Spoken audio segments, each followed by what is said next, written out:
Okay. Hi, everybody. This is Mick here, representing Livespace today. I've been told that I sometimes start talking a little bit too quickly on our lovely webinars while I give people the time to join.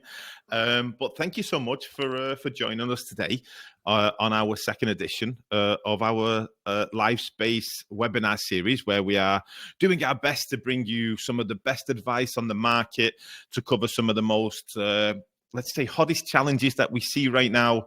Some of the things we are most challenged with in our sale environment on a day-to-day basis. And yeah, today, well, what I'm going to do is, because I think you're all joining the room slowly, I'd love to introduce our guest speaker today. Bryan, listen, first of all, everyone can see you, so it's not like I can do the big reveal. But Bryan, first of all, thank you for joining me today. I really appreciate the time. Thank you for asking me. I'm really glad that we're getting this chat about closing deals and sort of talking about this end of the sales funnel. Yeah, it's going to be a lot of fun. Perfect. And Bryan, I'm gonna try to make this into a habit now. Would you mind you just telling us a quick story before we went live, which is where are you joining us from today? And I'm going to ask our lovely attendees while you're joining in, and we're building this little bit of small talk. Please let me know in the chat first of all if you can see us and hear us, okay? And drop in the chat where you're joining us from today. Bryan, where are you joining us from? Indeed, don't let the accent, the artwork, or the flag fool you. While I am Irish, I am actually based in England. I'm based in a town called Bath in the southwest of England. It's only an hour and a half outside of London. I call it just West London. But yeah, that's kind of where I'm calling you from. If you guys do find that I speak way too fast, do chuck it into the chat. That's one of the first things I will tell people. I get really passionate about sales. I start to speak really quickly. I've got a thick Irish accent. The more passionate I get, the more thick the accent becomes. So give me a shout. Just type stop in all caps in the chat. And I'll figure it out. We'll keep an eye on it, and don't worry, everybody. I usually give the same warning, but I think we're both going to be doing it today.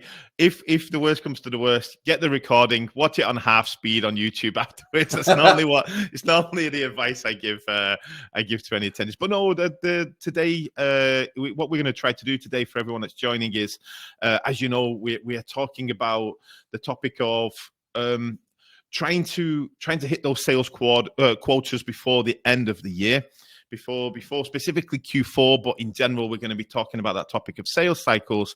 And Bryan, I'm so happy that you're with us here, because obviously I'd love you to expand on the introduction for me a little bit. As I know, you're coming to us today, obviously with fantastic experience from companies like Google and SalesLoft, but also you've been applying your trade as a sales coach, and you've been doing this is full-time job for you now, going out there to the market and helping those sales reps that need it. Yeah, give me a little bit more of an introduction. I've probably murdered that a little bit, but no, not at all. Yeah. For those of you who don't know me, I don't know what my online presence is like in Poland and that sort of part of the world. But I'm Bryan. I'm a sales coach. I spent a long time in sales, 12 years or 11, 12 years selling everything from I was selling suits as a 15-year-old in a department store. I was one of those chuggers. That's a word that we use in England and Ireland, but it's a charity mugger. It's one of those guys that are like, hey, can I have your bank account details? That was me. I've done all those kinds of work, all the way up to working in Google, as you said, SalesLoft, as SDRs, closers, and account managers. When I was in those kinds of businesses, I figured out how different kinds of businesses worked, and where that really kicked in was when I worked in SalesLoft, which was, it's a sales tool for sales leaders to buy so that their sales teams can sell their stuff better. So you really had to get deep into the dance and understanding the psychology of sales. And I got to peek behind the curtain to about 300 different sales organizations and different sales engines. I then left SalesLoft back in February of last year. And at that point, I had two choices. I either go back selling for someone else and hopefully, find a product that I really cared about, or try it on my own as a coach. All right, look, I'm 26, no wife, no kids, no dog, no mortgage. Now's the time to give this a go. If it all goes up in flames, I just go back selling. And now that's sort of where you're finding me. A year on, I've got a coaching business, and I help SaaS business or SaaS sellers typically. Everything from sort of SDR, close, account management, all of that, And then I also help sort of small business owners set up their strategies. That's who I am. Perfect. So whether or not you go and do it now, all the lovely people who are watching, or you do it at the end of the webinar, definitely please go follow Bryan. I think that we're going to get a little snippet today of his expert knowledge, but I think it's definitely a person to follow. And I mean, I love it. I'm from now going on kind of 15 years in SaaS, and I just remember lately we ran a recruitment last year, and it's not so common these days, but someone came and they had in that experience like door to door, and I was like, oh yes, if I can get that, I mean, that kind of pounding the pavements kind of sales, it's not so common anymore. But I mean, the lessons learned through that process, and then trying to digitalize those lessons. The worst thing anyone can do to me as a sales rep has already happened to me on the streets of Dublin, so it's fine. Yes, not having an email replied to is slightly different these days, right? That's fine. So, but Bryan, I think, like, again, so for people that join in, I think we are moving in. Oh, what I'm really happy to see, we've got Poland here, we've got Germany here, we've got Lithuania here, Latvia here. That's amazing. So firstly, thank you all for joining and the attention. We're gonna do all we can today to give you some real value, and we're gonna all be talking around this topic of just basically what impact we have around the sales cycle, especially when we are moving into those crunch periods. So those last few weeks of a month or a year or a quarter. And this was kind of triggered. We talked about this a little bit, but basically there was a survey done of sales reps on the market, and 67% of sales reps reported that they won't hit their quota in 2024. Which is kind of crazy because the year isn't even finished. I mean, so it's showing us obviously that little bit of lack of belief, or that little bit of worry creeping in. But yeah, I mean, one of the first questions I wanted to kick off with today, Bryan, was, when you hear that number, when you see where we are, like, why do you think we are at that stage? Is that anything new, or are we just better at collecting the numbers now to kind of show those pain points? It's a really interesting one about 2/3 of sellers either not expecting to hit their targets, or knowing that they won't hit their targets. Mm-hmm. But what's even more interesting is that, like, last year, I believe almost 60% of sellers didn't hit target at all. Mm-hmm. And there's kind of two things going on there. There's a lot of businesses are operating from a 2021, 2022 mindset. Now, the 2022 to 2023 financial year was a big reset for a lot of VC-backed companies. And essentially, the mindset switched from growth at all costs to making our existing sellers as efficient as possible. And that was a bad year for layoffs. A lot of businesses had tried to buy their growth and sort of outpace it, then couldn't. And then VCs came in, and essentially they passed it down. You're going to cut, you're going to cut, you're going to cut. We're going to do this more slowly. But unfortunately, when they did all of that, the targets stopped changing. The targets didn't change. And the sales mindset of putting in a lot of hard work, putting in a lot of hours, that also didn't change. So I'm not surprised that sellers don't expect to hit targets. Mm-hmm. It's like the business reality has changed, but nobody's targets have gone down. And that's fueled by lots of different areas. But no, I'm not surprised about that. As a seller, as someone who in the past has been set seriously unrealistically high targets, there's almost a psychological element of it where it's so unachievable that you don't check out of work, but you stop caring about that target in and of itself. You have to search for individual motivations in lots of different areas. And it almost becomes a thing where those reps that said that they don't expect to hit target, they might not necessarily be sad. They might not necessarily be worried about their jobs. That might just be a part of their reality. If you ask me, am I going to swim the channel? I can't swim. The answer is no. But I'm not annoyed about it. I'm not sad about it. It's just part of my reality. There's a lot of things happening here. And I think the other thing as well, which strikes me with this, which is, again, yes, it does sound like a catastrophic number in many ways. But I guess, people. I imagine every person on the webinar is from sales or is aware of sales. We also. It should never be zero, right? I mean, zero is not the goal here. I mean, I think 67 sounds high, but probably in the real world, even on a high economy year and so on and things like that, we are still probably looking at what, like the 30, 40s, 50s anyway. Like, knowing how aggressively some companies set the targets and so on. I mean, so we do you think that we are in a more difficult phase now, or 60s are always going to be around? Are we in a more difficult phase? Is it more difficult to sell? Exactly. Yes. I do think it is more difficult to sell. Now I always will. But it depends on lots of different things with regards to your industry and where you're at. You might be experiencing a boom in your industry and then it becomes slightly easier to sell. But for the standard, what's not becoming more difficult is actually the selling process. What's becoming really difficult is getting buyers to make a decision. That's becoming the most difficult part of it. I think it's about 70% of deals die to no decision, of closed lost deals, die to no decision. It's not that people aren't buying, it's that they're not making any kinds of decisions and they're pushing things out. There's a lot of fear out there. Now, I think that comes from there was actually a SaaS post-COVID boom. There was a bust directly afterwards, 2022, 2023, kind of kicking into the first half of 2024. And a lot of people are finding it very difficult to make a purchasing decision. So while the software is getting better and the use cases are getting better and the pains aren't changing, it is not that our job as sellers is way more difficult because selling is somehow more difficult. It's just getting people to buy has becoming way more difficult. Yeah, I mean, it's so true, and I think again, I think SaaS, coming from the SaaS space, but not only, I think SaaS is definitely a pressure point for that. But I'm sure that most people have felt that in other industries, and again, people's timelines. I mean, we'll talk a lot today about probably target sets versus meeting targets, and one of the problems is, like you said, if you take an investor or a VC and you lock in that 3 or 4 year plan, no one's on board for changing those projections, even though they should.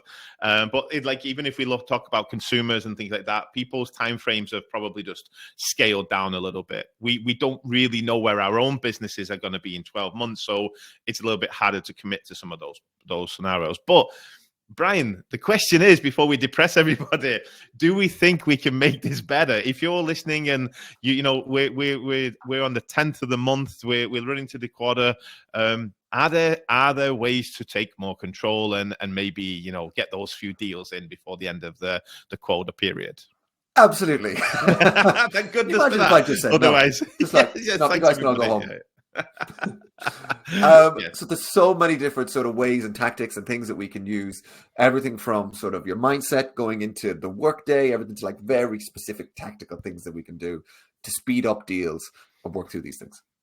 Fantastic. So I've got, just so everyone knows, spoiler alert, I've talked to Bryan a little bit before, so I know I've got some triggers here of some of the topics that I'm most excited to pick his brains about. As always with these series, I've got my notebook. I've got a few deals I wouldn't mind getting through before the end of the year. So I think to put this in any order you prefer, but I really like the one that got me excited the most. You talked about low-hanging fruit, actually.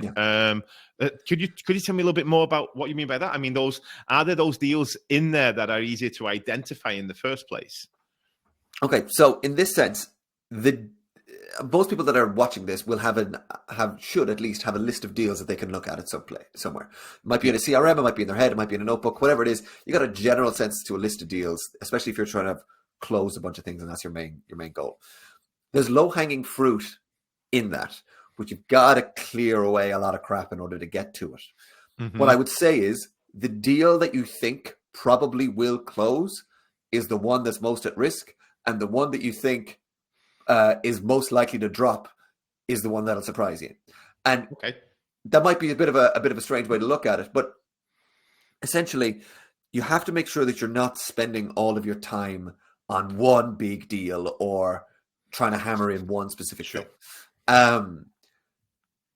there's a diminishing returns that comes with time spent in a deal, and the more time people have actually to ask a bunch of questions, the more likely they are to talk Yes. themselves out of making a decision now. And what I want to push people away from is giving all of your buyers a lot of information, because they have it. They have information. Especially if you're towards the end of a deal cycle, they should have all the info that they realistically need, unless you're filling out an RFP or something like that. Whereas what you actually need to push through is teaching them how to make a purchasing decision.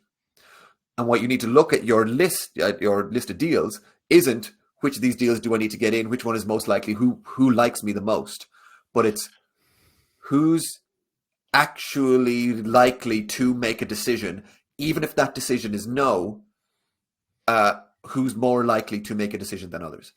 Flip the framing around, and that'll show you the actual sort of low-hanging fruit. You might be talking to a decision maker, or you might be talking to a decision maker in one that doesn't like you, but has a compelling event towards the end of the year, and will make a decision towards the end of the year. Or you might be talking to a champion in another business who really likes what you do, and they say they have a bunch of budget, and they're asking you a bunch of questions for filling out an RFP, and you like them, and it's the biggest deal, and you want them to get in, but their ability to make a decision this year and be the one to make that decision is lower than the other one. And as a result, the first one is actually your low-hanging fruit. So flip your mindset around. It's so true. I mean, I'm just listening to you here, and like I know what you mean. Sometimes we are so drawn to the deals we know the most about, that we have those people because we feel more confident going, oh, hey, how you doing? When actually they probably already have the information they need to make the decision, and there might be someone in your funnel that is waiting for that trigger, that doesn't have that right like help and everything. And I love what you said about the information. I mean, I always use this metaphor of, has anyone ever opened Netflix, look through everything for 20 minutes and watch nothing? You know, we have this misconception that we all want choice, when actually what we want to be is be guided, right? I love this sample, but I know the team here wanted to ask this, so we actually have a poll for everyone to see if you're still here, to see if you're watching with one eye or not. But we're going to kick off a poll here today, which is going to ask about if you've got any experience in prioritizing your end of your deals, based on obviously what you just mentioned. But I'd love to know what normally gets that done, and I really like this one, and I think this. Maybe we can. Maybe we can talk about this one for a second, Bryan, which is team leaders decide, those lovely weekly meetings where sales reps have to go in and say, what's your hot one? I mean, is that something that you'd recommend to talk about your pipeline with team members, with managers? Are they going to guide you into knowing those deals, or you got to go with your gut? There's really good use of deal reviews. Okay. But I'm rarely seeing them be used well. So a forecast call shouldn't be an interrogation. It shouldn't be a tough thing to do. It should be a co-creation with your manager. It should be, here's all the problems that we have. That's what like a forecast call or a deal review call should be. Yeah. I absolutely know people who will go into their calls or their one-on-ones with their managers and feel like they're in a boxing match, feel like they need to defend what they've been doing in every single deal. That comes from managers as well. But as a sales rep, going into it with the mindset of not, I need to defend what I'm doing here and come out of it with no takeaways, but I need to expect that the person sitting in front of me has a completely fresh perspective, and they will look at this deal very differently. And because of their seniority, they may even look at it more closely to the way the customer looks at it than the way I will. You're so deep in the weeds. Yep. I distinctly remember a deal that I was doing where I was working with somebody, and I was working with like a champion and a decision maker, and I was passing over all this info, and we had this really detailed plan of work. It was getting towards the end of a month, and my manager goes, when's the last time you cold called the decision maker? And I was like, you got cold called about a week ago. And she went, do you want to do it now? I spent years as an SDR. I go, yeah, sure. Hit him on the call, called him up, found in that moment exactly what was stopping him from getting it sorted. And I went, oh, Sure. that's fine. I can call them. I can fix that. That's not a problem. But I didn't know because I had a different view. I thought I knew everything about the deal. Your question about the deal reviews is if it becomes an interrogation, you actually need to switch the culture around with your boss. And you go, hey, I actually need your help with all of this. And that's going to be they're going to be way more receptive to that. Nobody gets into leadership to manage. They get into leadership to help and coach and be a part of it and still be involved in deals. So yeah, I would go into it in a co-creation mindset and try and create that culture with them. I've seen it go. I think you said, I think it's probably too difficult question for me, but I like your answer a lot. Again, I think that's the key, is that fresh perspective of just not seeing the forest for the trees kind of thing. But then on the flip side, I've seen it go the other way, where a leader is. My example is super easy, where a rep was in the forecast meeting, said, "Oh, actually, we managed to get through the gatekeeper at Dell." And suddenly the manager was like, "Oh my God, let's close Dell before the end of the year." And, without the context, just being kind of hyped up by it, which we all get excited about deals, but where that rep was kind of then heavily influenced and their priorities got a little bit pulled out of sync. So I think, I've seen it go both ways, but I think, like you said, I think it's still better to have those conversations. Yeah. On that, there's two things you should do with your manager. One, your manager should find holes in your deals that you don't know about. That's what that should be. And don't take them personally. Make sure that it's not a personal attack on you. Don't go in there to defend your deal. Go in to have your deal be ripped apart and realize that there's a lot of work that you need to do. Make sure you agree with them first. Second thing is, when you are doing deal reviews, not forecast calls or anything like that, and you're trying to co-create as a team, actually get your team members together in a room. Like, actually go, hey, I've got this problem. The decision maker's on holidays for 2 weeks, and I need to get this deal closed. Get your teammates in a room. Everyone come with their deals and their problems, and just call it complaining hour or whatever you want.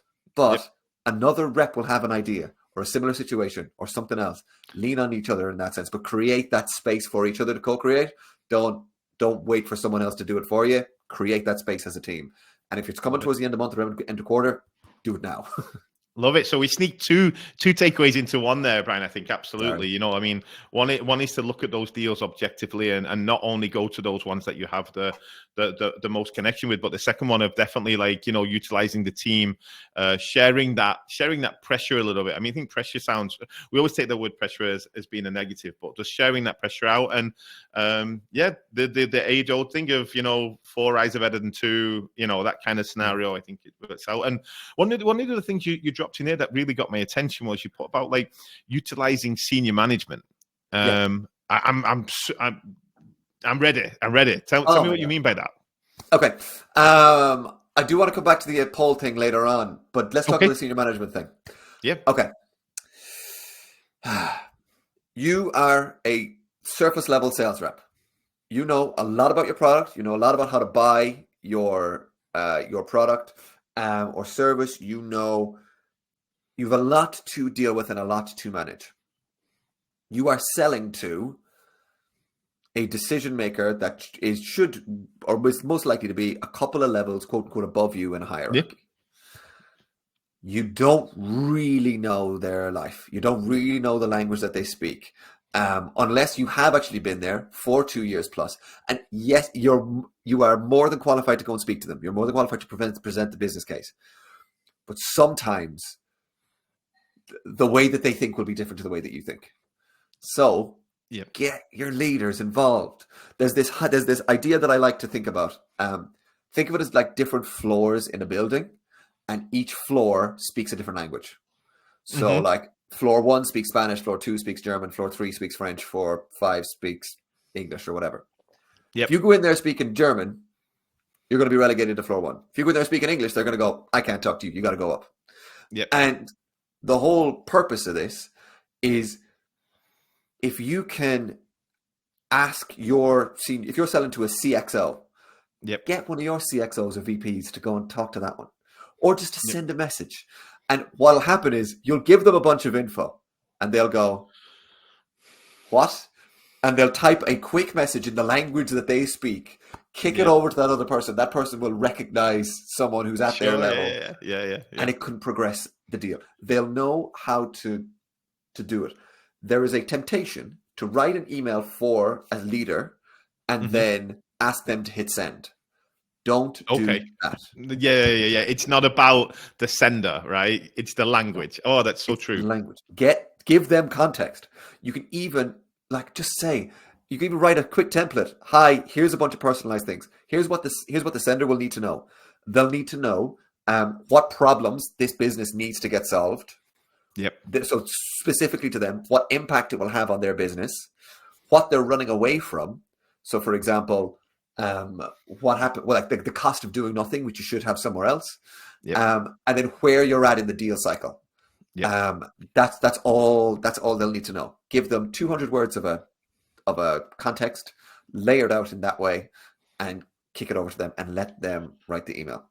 I wonder if I can. I'm wondering about this. I'll ask you about this because we got a great tip on the last webinar as well, which from a different perspective, which was from David from Surf, which was I just thought about exactly what you said, and I thought, because he was talking about looping people into making it group thread, right? So it's like, and what you just said, imagine like, I'm right into that CXO, but I'm going to put my CXO in the group, in the email thread, and even say like, oh, I'm just looping in my CXO, such and such a body, because maybe I've explained this in the wrong way, and what David's approach was, it's quite a little interesting one. He said, it's harder for people it's harder for people to ghost two people. They somehow. Yep. So I see. Like, I think combining them could be like a little bit of a superpower.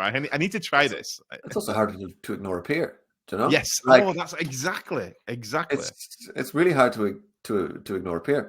I'm technically a CEO and founder.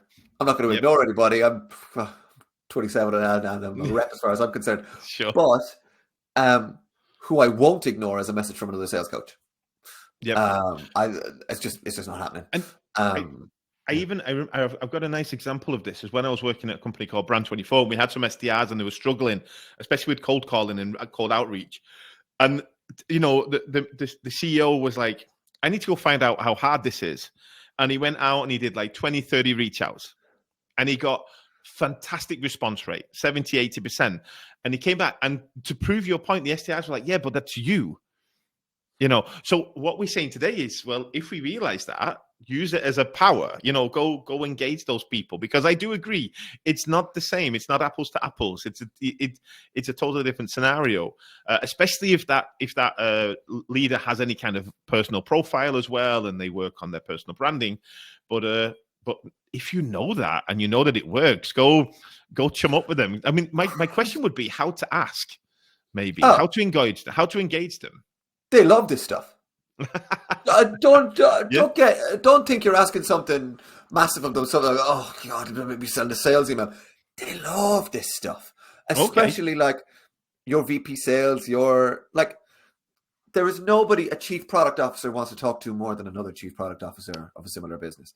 That's who they are. That's what.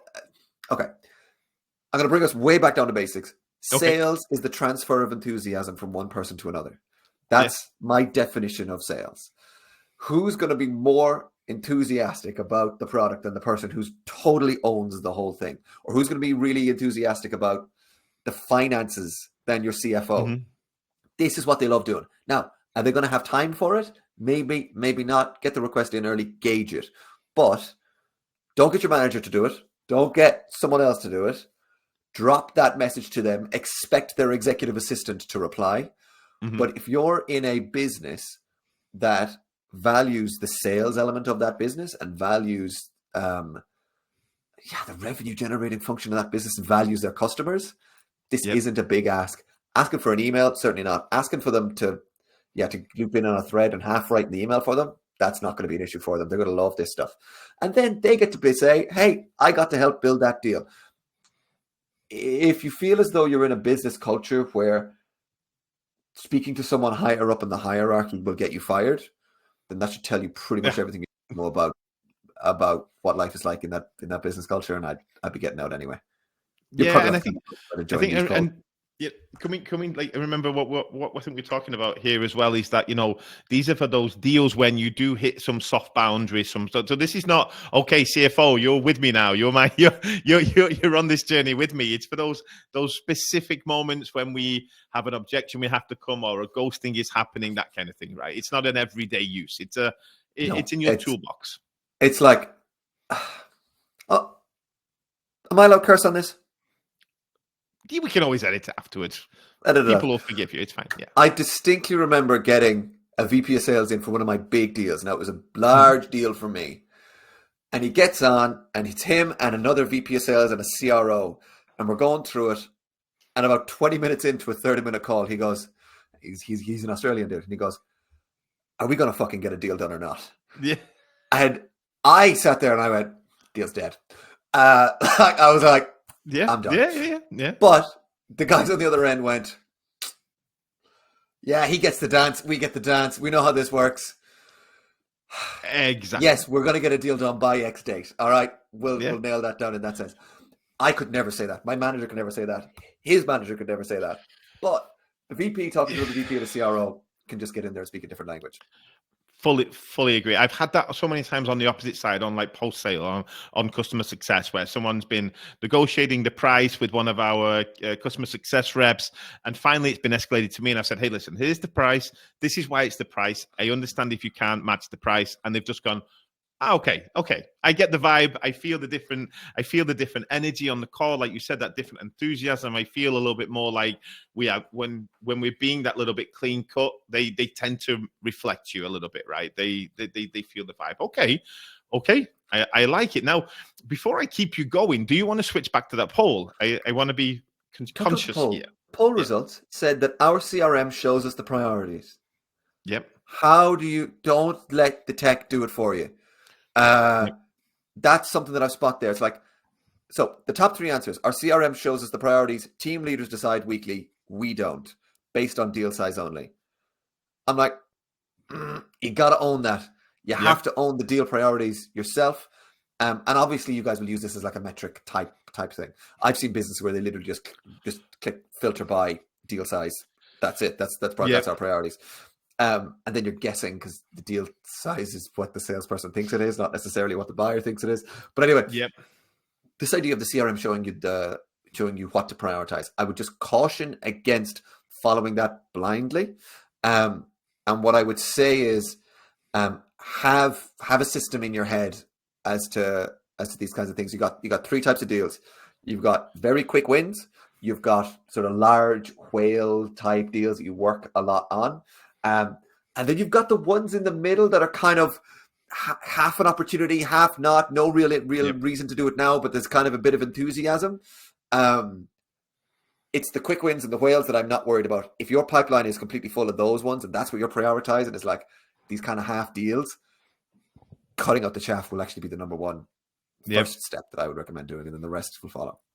No, I like it. I mean, I would ask you, because one of the things I see, and I think obviously we're covering that topic today in general, but more and more I hear about kind of like deal time to close, right? So a company comes and it says, our average time to close is 32 days or 47 days, whatever it may be. How much can we throw that out of the window when we want to? Let's say a company has an average deal close time of 45 days. How much belief can be like, you know what, I can throw out there a 15-day close, a 20-day close, or is there a lot of fact behind that kind of science, that terminology? Okay, so average deal size or average deal length or all of these factors are used by the finance people to predict stuff in future. It is a production-based methodology that comes from manufacturing. That's why our deals it's a pipeline. Like it's stage 1, stage 2, stage 3, stage 4. If I can weight it this way, then I can predict stuff in the future. It's a financial metric. It's not how it's not sales. it's not how reality works. Yes. So don't get hung up on your average deal size. There's no such thing as an average deal, unfortunately. So for a lot of what you guys are going to be looking at with this, Um, there's two things I would say on this. One, when a deal comes across your lap, don't immediately push and go, I need this in this month. Look at it and go, is this something that I can actually progress through? What's the compelling event? Because, you know, I think one of the best business models in the world is emergency dentist. Because you've got a massive amount of pain. You're just going to put your card down. You're going to go take my money. I don't care. I need to fix this now. There's no average deal length in an emergency dentist. Yep. Whereas the average deal length in going back to university could be 2 to 3 years because someone needs to think about it and progress and find themselves in a certain stage of life. So establish whether or not this even is a kind of deal that can be closed quickly. Yep. Are things moving? Is there momentum? Do they actually need this thing now, or are they searching? Qualifying that will really help you decide whether or not this goes in the now bucket, or whether you go, all right, this goes later. And knowing that also means you don't do anything stupid this month. If you know that this deal is someone where, you know, you're selling to a government agency, it's a new deal that's come in, it's come in the 1st of December, they tell you that they want an RFP for this year, the government don't buy like that, and you go, cool, I'll fill out all of this stuff, but in my heart, I know that this is a next year deal. That means you don't do something stupid like sending someone a 50% discount on, can you close by next year? Because that's the floor that they come back to you with on January 1st. That's it means you don't do anything stupid. Yeah, this is what I'm thinking about. The kind of phrase came to my head that, you know, when somebody says, oh, we'll be back in January, I think we have to realize that this is just plain, simple objection handling process. You've got to look at it and say, can I handle that objection or can I not? But you don't ignore the objection, right? You don't ignore it. You've got to give it its piece and look at it individually. And that kind of, I think there's 2 points here that I think maybe connect together, but you can split them up in any way you want, because we talked about 2 things, and I think one is really, they're both super important, really. You just touched on one of them. The first one is obviously, how do you communicate with your leaders about quota when you're getting close to the end? And then I want to lead that in, if I can, or encourage you to keep talking and say, when can you go too far? How can you take a deal that you're trying to squeeze into Q4 and kill it for Q1? Like there are mistakes to be made here, right? I think. Okay, there's a lot of bad will you can get in sales. So discounting. I don't mind you discounting at the end of a deal if it's really, price is really an objection, but price is rarely the objection. But anyway, discounting and offering it with nothing in return. It's I'm kind of okay with if you sign this by X date, I can do you by this date. I can give you this price, but if not, it goes back to this price. I'm only okay with that if you actually honor it. I'm only okay with you dropping that if you absolutely do not budge when they inevitably kick to a later date. Second thing that you can do is you can go over your decision maker's head or your champion's head completely unprompted. So you work with a champion or an influencer. You're building a business case.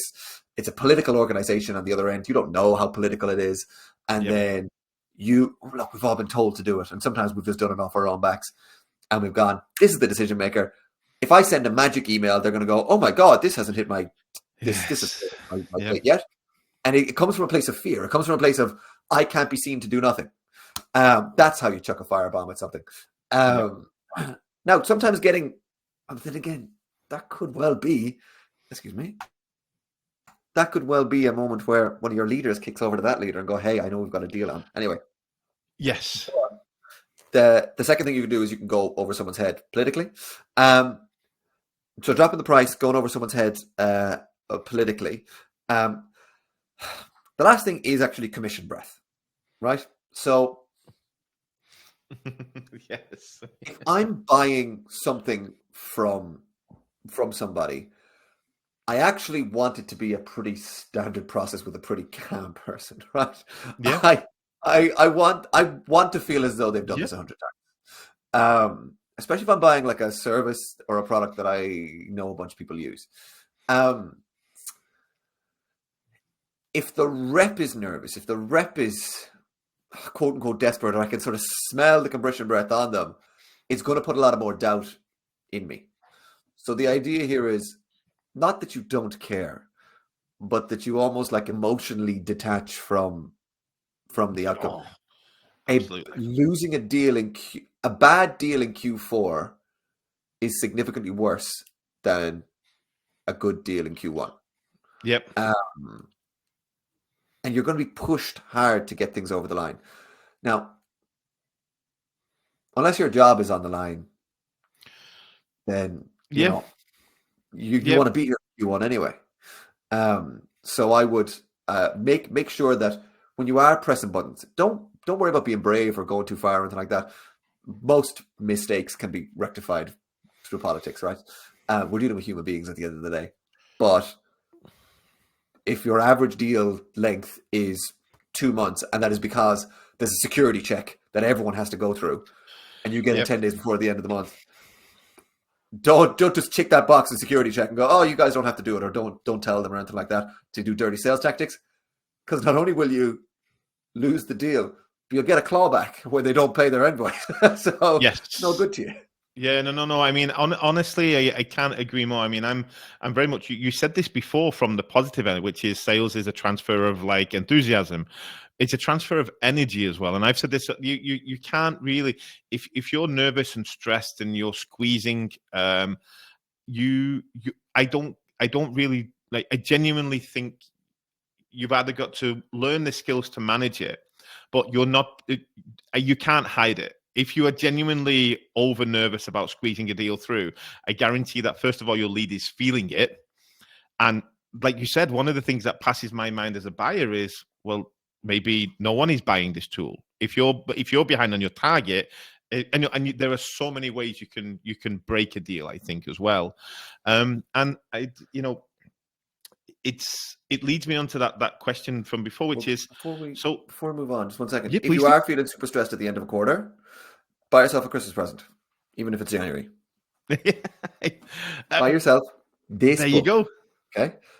This is written by a dude called Chris Hadfield. It's called Sales Psyche. It's chunky, but it is all about mental health in sales and how, when your quarter is riding on what you think to be one meeting, how you can go into that meeting in the top self. This is not a how to not be depressed in sales book. That's not what this is, although it'll help with that as well. But it's more of a, how do you operate at your best when you've got all these different factors coming at you?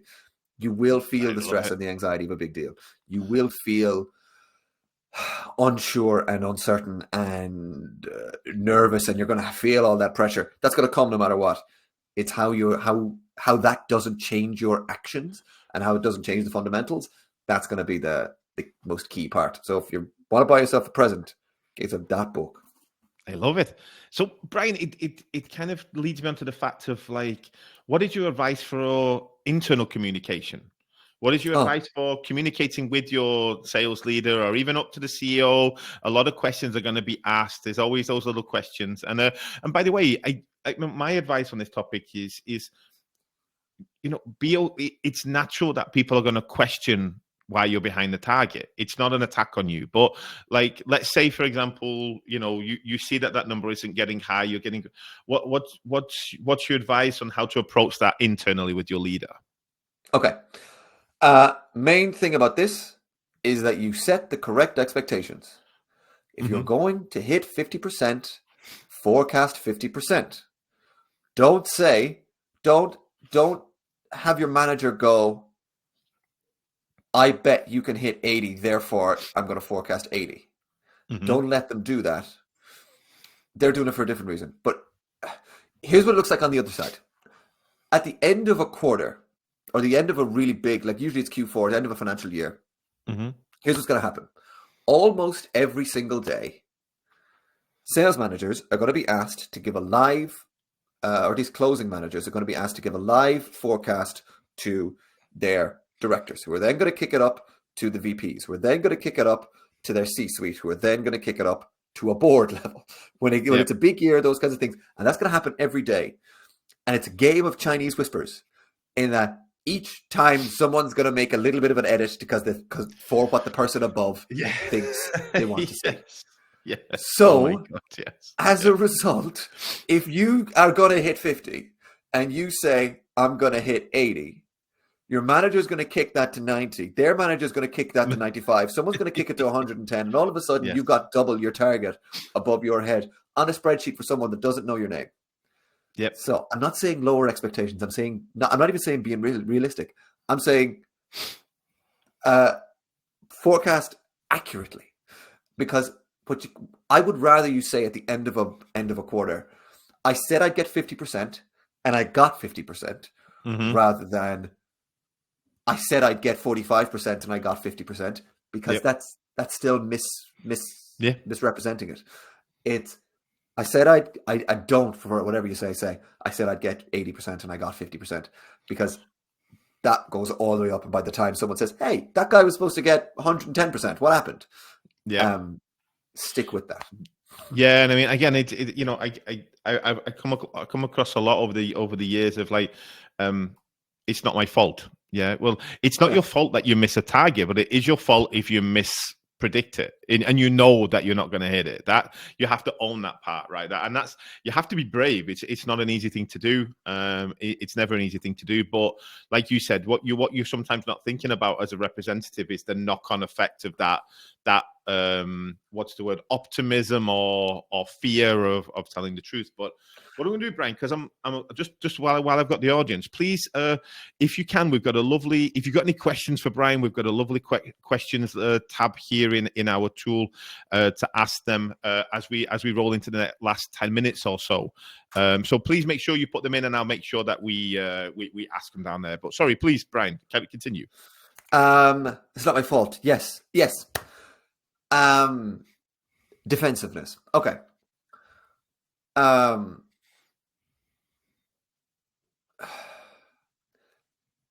You can have an emotional reaction to someone asking you the question, why aren't you going to hit target?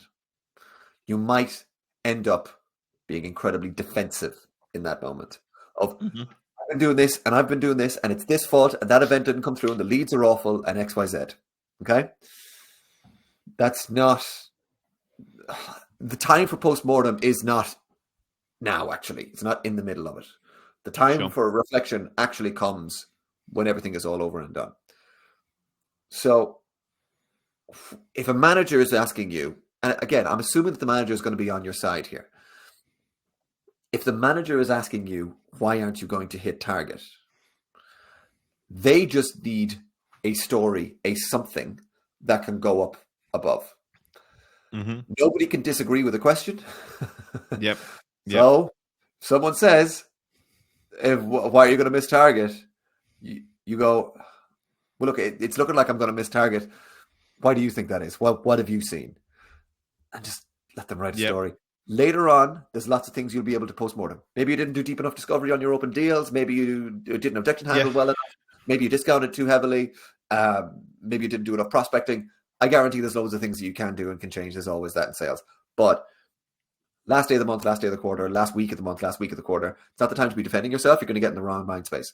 You can even say to a manager, it sounds like you need something to be able to pass up. Let's talk about that for now, and then actually come back to the real reasons next week. And again, most leaders will come back to that and go, oh, that was incredibly emotionally mature of them. Yeah, sure, we can do that. Yes. No, and again, it's like you said. I mean, there is a very little lose in that scenario, because your manager might actually tell you something that you didn't think about, or they'll ask you a really nice question about this or that and the other. But yeah, the key thing is you're only I believe you're only amplifying the problem if you put your head in the sand a little bit. So I think that's super important. So, Bryan, I'm gonna abuse my power as host today and ask the first question that I've got, which is basically, what advice do you have for the leader? Let's say a leader's got a team of 20 reps and 67% of his or her reps are saying they're not going to hit the quota. What can a CEO or a leader have an effect on this? What should they be doing? Okay. I have this sort of philosophy that the best type of seller is a happy seller. There's a lot of pressure that's going to come naturally from a seller from themselves when it comes to end of month, end of quarter. Nobody that thinks they're going to miss target is going to be happy about that, or and they're not going to not feel it as long as they actually care, you know. And as a leader, you'll know the ones that do and the ones that don't. What they need really and truly in that moment is psychological safety, but also certainty. So, for example, if you're getting it in your ear, if they miss target, if this X person misses target, then they're out.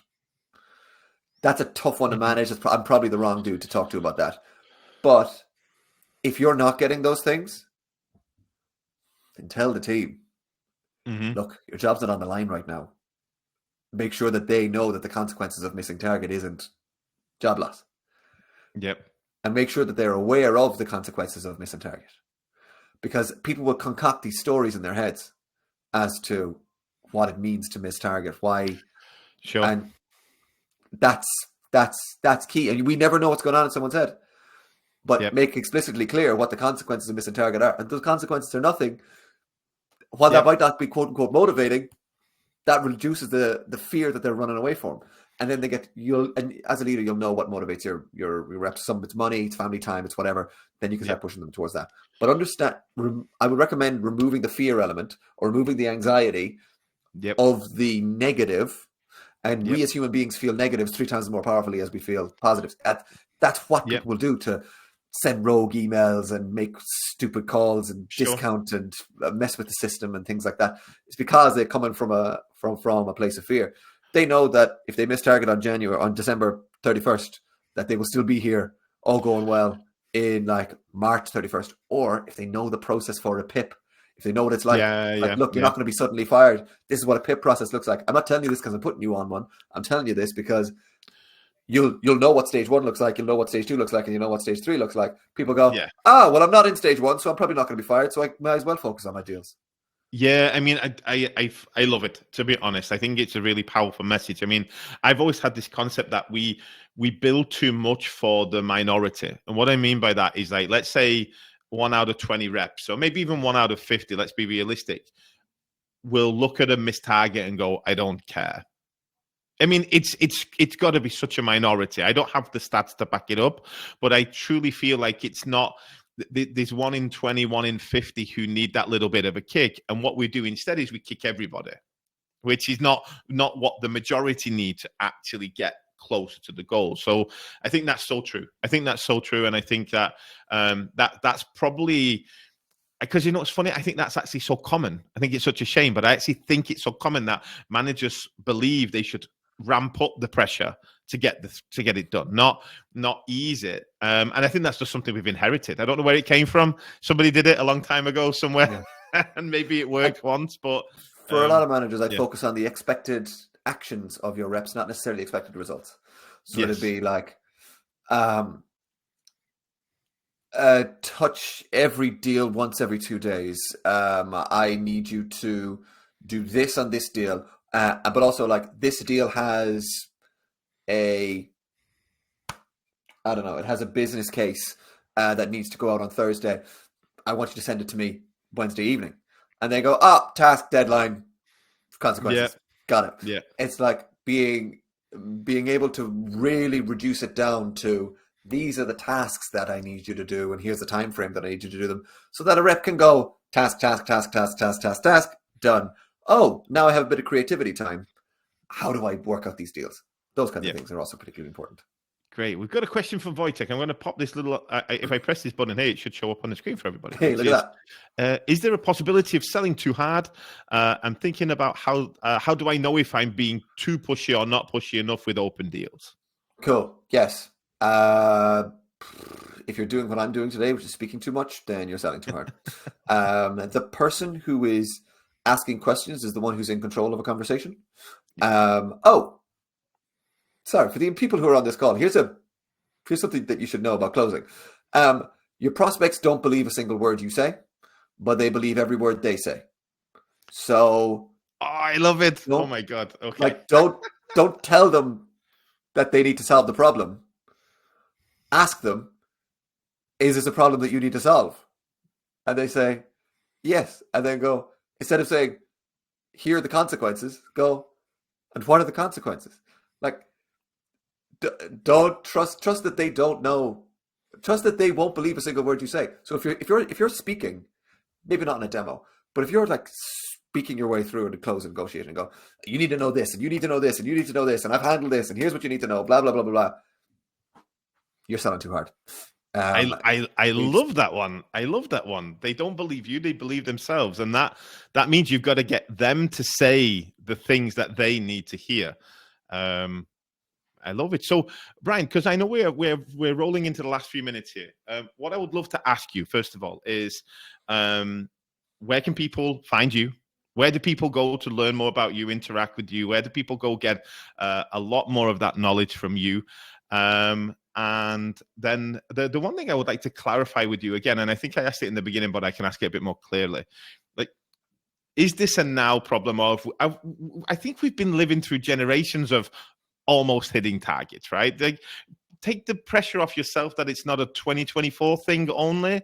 You're not the bad generation of sales reps right now, or what do you think? Sales is always going to be hard. If it wasn't, everyone would do it. Only some of us who are crazy enough to do it and make it our careers are the ones who sort of stay in this. So as for missing target and things like that, do I think targets are ever going to go down? No. Is there a business culture sort of coming up, especially in sort of some startup space, where it's the health and the mental health and the well-being of the reps is more important than hitting the target? Yes. And as a result, I don't think that the percentage of reps dropping or missing target is going to drop, but I think that the consequences of missing target aren't going to be as high. So that's one of those things. At least that's what I believe is coming. I know leaders who have inherited teams with awful burnout and mental health problems, with deep institutional knowledge and deep like talent, but have just inherited teams that have been worked to death by bad managers, and they completely removed targets for a full year. But they hit 120% of last year's because they focus on the well-being. So it's one of those things where, no, I don't think targets are going to go down. No, I actually don't think that percentage of reps hitting target is going to go low. But I actually think the idea of hitting a target isn't going to be the highest level anymore. Wow. Wouldn't that be healthy? Oh my goodness. Can you imagine a healthy salesperson? What? We have a question, which is, do you think like the question technically is, do you think cold calling works 2 weeks before Christmas? But let's even broaden that out now, which is, can you be kicking off cold leads right now?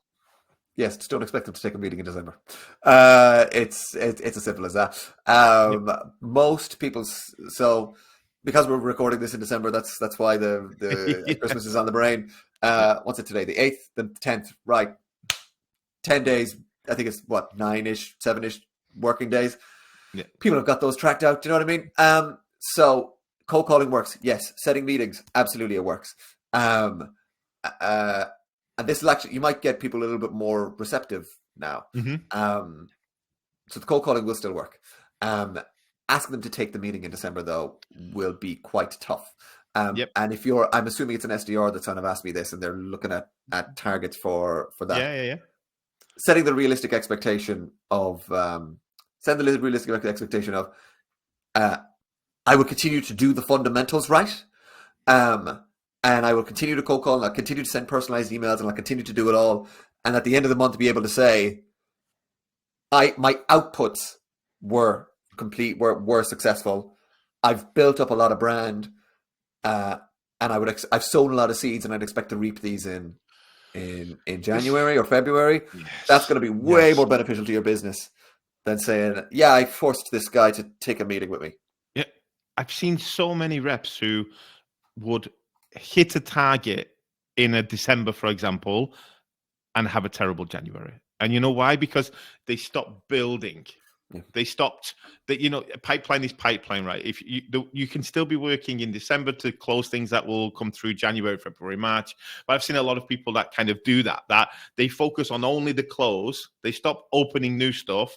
And then they get into January with a dry pipeline and go, oh my God. And then, we're in this vicious cycle. I've got another great question, and we're probably going to have to pull that in there, which is, what do you think about using times of the year as a reason to initiate conversations? Like, I'm very torn on a topic like this. So, but saying to someone like reaching out to say Merry Christmas or Happy New Year or Happy Easter, tell me your take. I kind of know where I am with this. They won't reply. If you say Happy Christmas, they're going to go, yeah, cool. That's a spam blast email that went out to everyone in his contact list. It's not going to be like, oh yeah, I need to reply to that dude.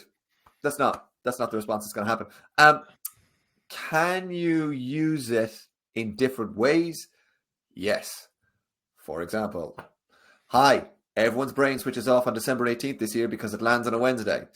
Would you like to get the meeting in before then so that we can actually have actual stuff for January?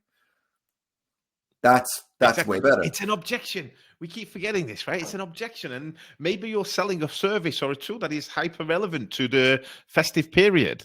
Like, this is why I'm always interested in companies where I talked to a brand about this lately who was like, we're going to do discounts before the end of the year.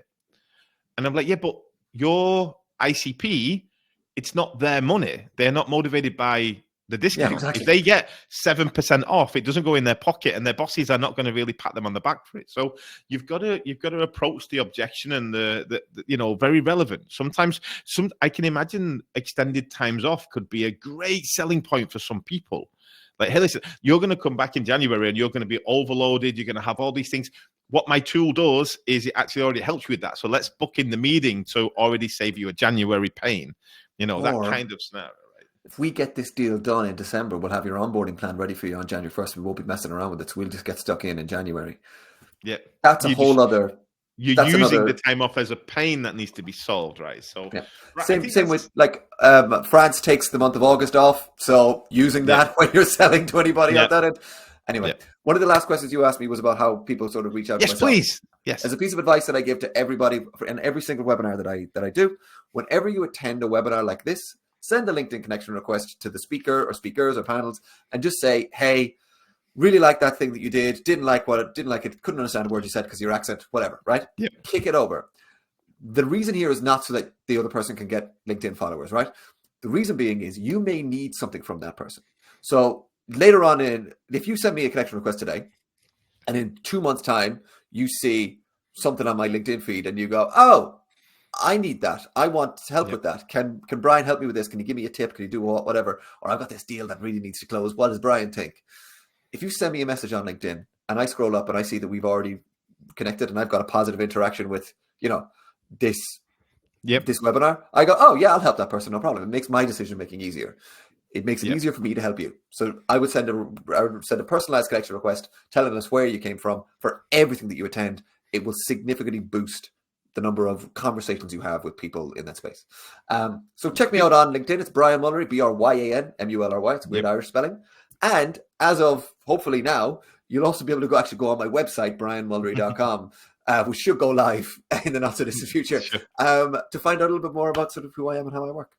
So you see, it's a 2-for-1. It's how to contact you, and also a great way of connecting with many people on LinkedIn. They just not waiting for it and building a relationship. So Bryan, I think that was fantastic. I really appreciate everything. I think I've already got in my head that we can come back and do this in 2025 and dig into one of those topics even more. I love the mentality topic of sales reps and things like that. So huge thank you. I've got my notes here that I'm taking away to talk to my team about tomorrow.